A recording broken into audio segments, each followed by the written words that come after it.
Merci, ça marche. Alors c'est vrai que j'ai cet horrible privilège de fermer la valse. Et quand on m'a contacté pour participer à ce TEDx, je leur ai dit, mais qu'est-ce que vous voulez que je vous dise? J'ai pas inventé de vaccin, j'ai pas inventé le fil à couper le beurre, j'ai pas inventé la pilule contre la bêtise. J'aurais bien voulu, parce qu'à mon avis j'aurais fait fortune, surtout en ce moment. Et c'est vrai que pour que je puisse vous faire ma présentation, je vais quand même prendre la petite télécommande. Est-ce que je peux avoir la télécommande, s'il vous plaît? Voilà, super. Merci. Alors c'est vrai que 18 minutes pour changer le monde, c'est le slogan qu'on m'a vendu. Moi, en 18 minutes, j'arrive même pas à me changer. On va quand même essayer de faire quelque chose. Alors changer le monde, peut-être, mais en tout cas, je me suis dit que j'allais vous expliquer le parcours que j'ai réussi à accomplir. Alors, j'ai pas envie d'être très égocentrique, donc j'ai choisi deux anecdotes ou deux périodes clés dans ce que j'ai accompli. Et tout ça, j'ai voulu le baigner dans une notion que j'ai découverte, on va dire sur le terrain, et d'un point de vue conceptuel, c'est la résilience. Et c'est pour ça que j'ai intitulé cette intervention Chronique d'une résilience ordinaire. Et le tout baigné dans une métaphore, parce que j'adore les métaphores et c'est ce qui permet finalement d'illustrer de la meilleure manière possible. Et vous allez voir que finalement, on peut tout expliquer avec des métaphores, et notamment la musique, qui fait partie intégrante de ma vie. Et la métaphore, c'est jouer contre la contre-mélodie de la mélodie. Vous verrez à la fin pourquoi j'ai choisi cette métaphore. Alors, la résilience, c'est une notion que certains d'entre vous ont dû découvrir avec Boris Cyrulnik, qui est un éthologue, donc qui étudie les comportements humains et animaux. Et pour lui, sa définition, la résilience, c'est l'art de naviguer dans les torrents. Vous verrez qu'il y a aussi beaucoup d'autres métaphores qu'on peut utiliser. La résilience, à la base, c'est aussi la capacité, on en parle dans la physique des matériaux, la capacité d'un matériau donné de reprendre sa forme initiale une fois qu'il a été soumis à des stress particuliers. C'est la même chose pour les êtres humains. Et ce qui est intéressant, c'est que toutes les interventions qu'on a vues jusqu'à maintenant ont un point commun, la résilience. Que ça soit le sourire de Reda, que ça soit Jafar, qui a dépassé l'obstacle premier au début de sa vie en lui disant « mais tu n'arriveras jamais à faire ce que tu es devenu maintenant ». La résilience de Houda aussi, à travers son voyage. Et c'est vrai que cette notion-là accompagne et nous accompagne tous. Mais moi, celle dont je vais parler, ce n'est pas celle de ces grands traumas, c'est ces mini-traumatismes que l'on peut vivre au quotidien, et notamment chez nous au Maroc, avec toutes ces contradictions qu'on est obligé d'appréhender, qu'on est obligé de comprendre, et en quoi ça peut devenir une force. Alors, j'ai choisi également, je vais vous la lire, hein, c'est long, mais c'est un extrait des Vilains Petits Canards de Boris Cyrulnik. Je l'ai parcouru, je ne vous le cache pas, hein, hier soir. Je me suis longtemps demandé contre quoi un ange pouvait se rebeller, puisque tout est parfait au paradis, jusqu'au jour où j'ai compris qu'il se révoltait contre la perfection. Un ordre irréprochable provoquait en lui un sentiment de non-vie, une justice absolue, en supprimant les aiguillons de l'indignation, engourdissait son âme. Les aiguillons de l'indignation. Chez nous, des aiguillons de l'indignation, on en a un paquet. Hagra.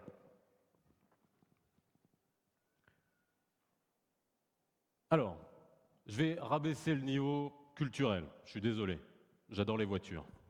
Alors je me suis dit la résilience, la meilleure manière aussi d'illustrer la résilience, c'est, vous savez ce que c'est là, en bas à gauche? Non? C'est un volant d'inertie dans une Porsche, une supercar. Et en haut, vous avez une bagnole où c'est le système finalement de récupération de l'inertie issue du freinage pour faire avancer la voiture.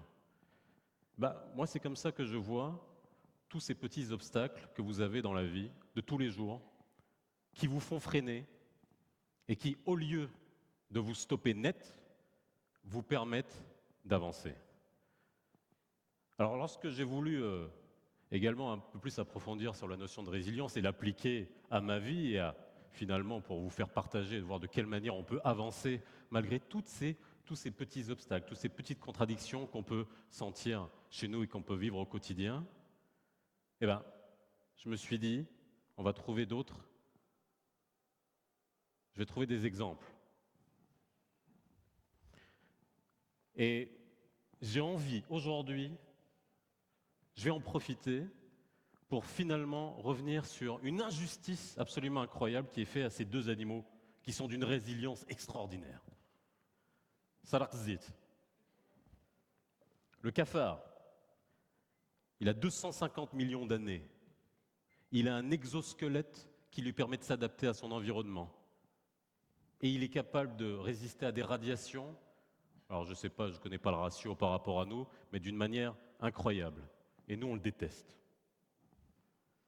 Et enfin, le hamar, l'âne, un animal d'une résilience extraordinaire, mais qui est capable d'avancer dans des chemins escarpés, d'une difficulté absolument incroyable. Et nous, on en fait notre injure la plus horrible pour un Marocain, celle de traiter de hamar. Et ces deux espèces ont d'une résilience incroyable.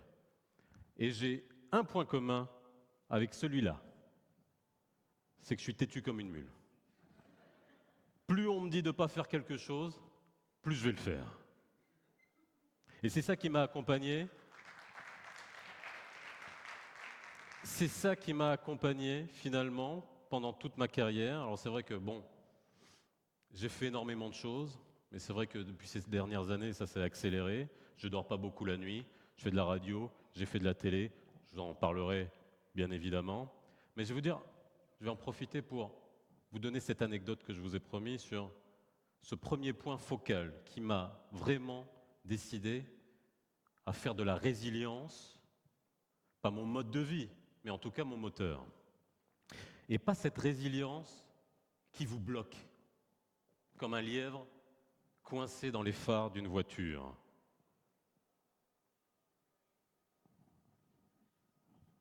Ok, j'ai une contradiction, j'ai un problème, je vais l'encaisser, mais je suis bloqué, je ne peux pas avancer. C'est pas celle-là qui m'intéresse. Et pour ça, je vais vous donner une anecdote. Quand j'ai commencé ma vie professionnelle, j'ai travaillé, j'avais un bon poste, et j'ai travaillé pour une grande entreprise en tant que prestataire pour une grande entreprise, dont je ne vais pas dire le nom, mais qui commence par Ma et qui finit par Com.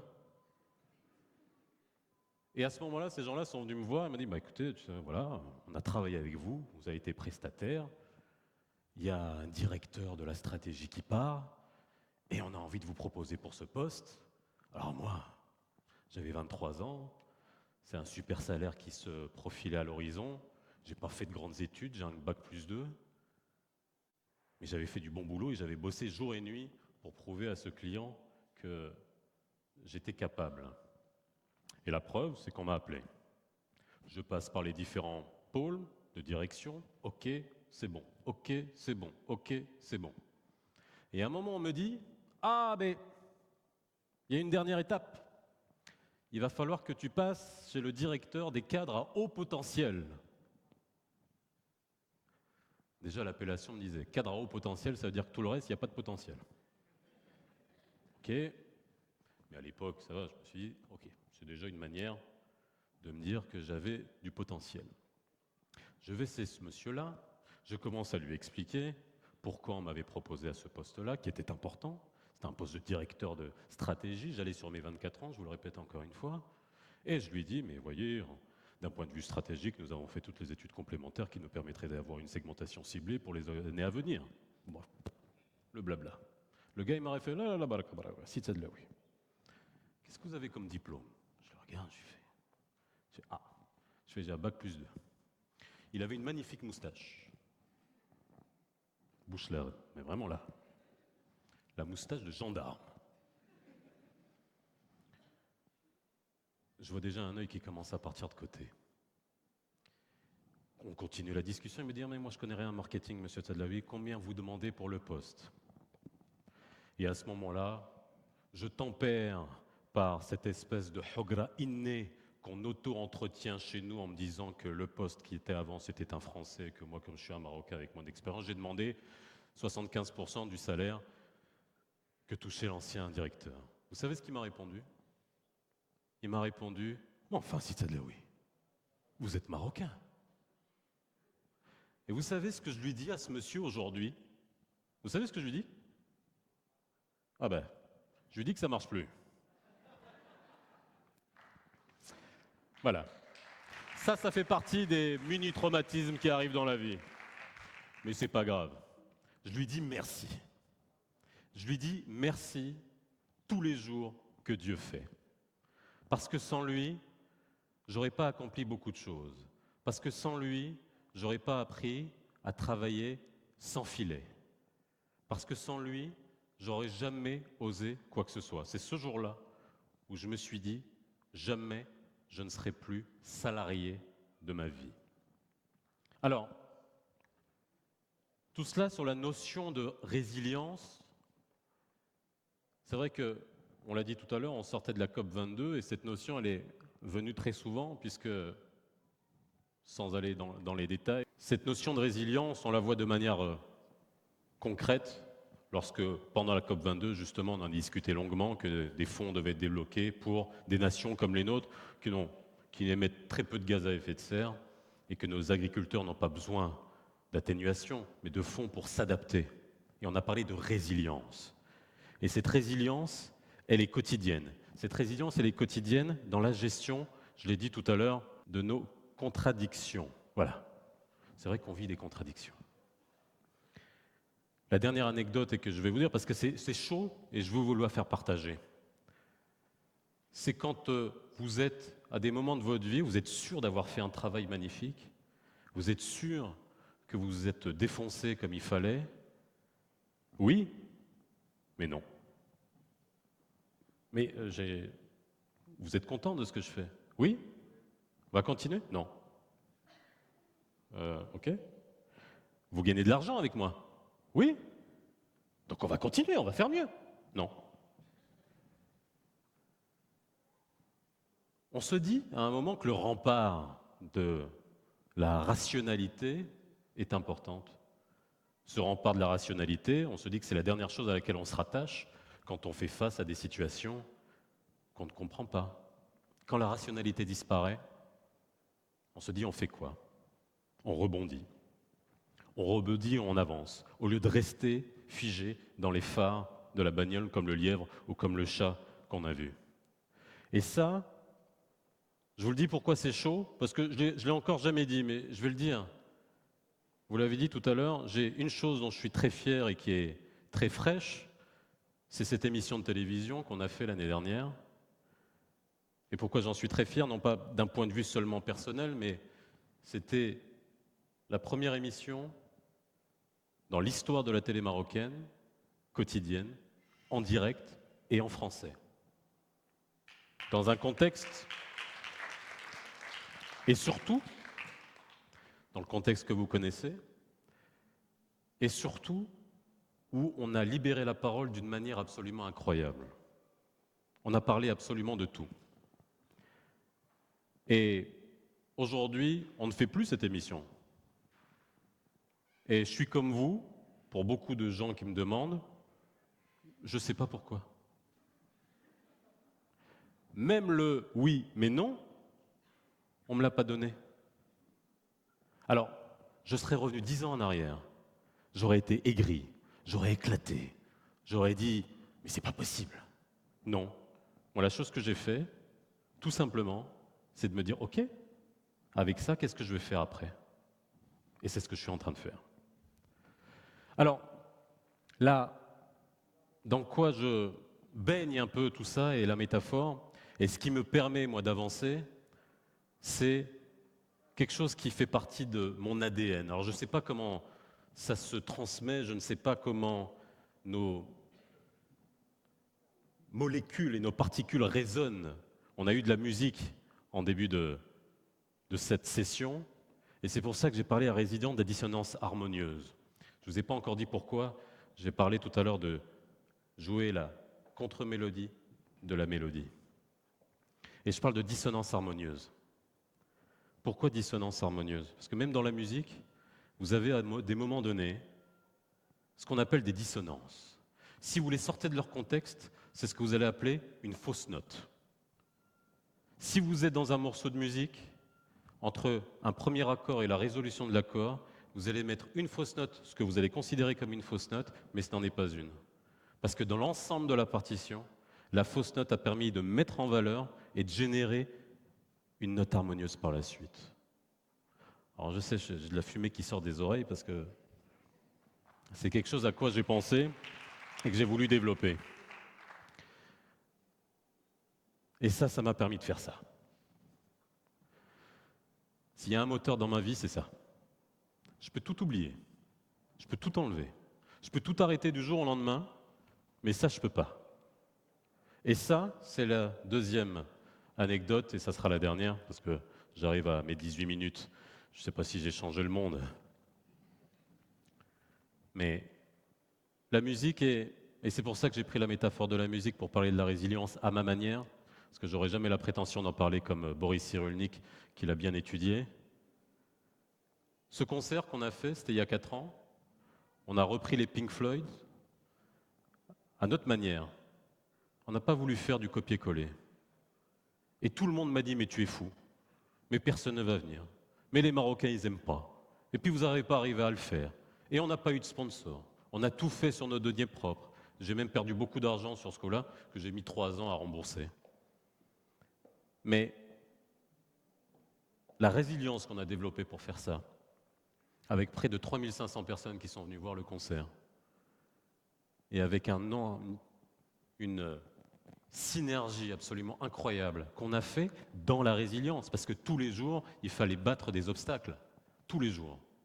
Et bien ça, si moi, j'ai une fierté et une émotion à retenir, c'est bien ça. Et enfin, et là j'en arrive finalement à... Et je finirai avec lui. Parce que s'il y a quelqu'un qui m'a marqué, c'est bien Miles Davis.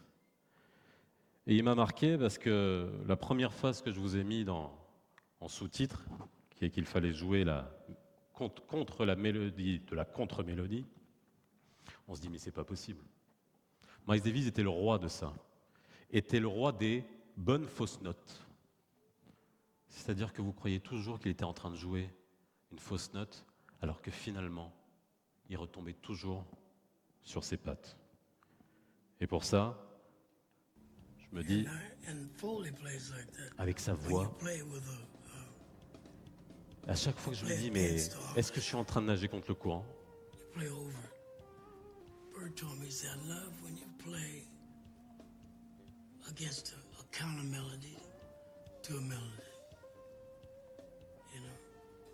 I tell musicians I am, it's always a melody within a melody. Toujours une mélodie dans la mélodie. You can just go on and on. Et vous continuez à l'infini. Et on avance. Merci à vous.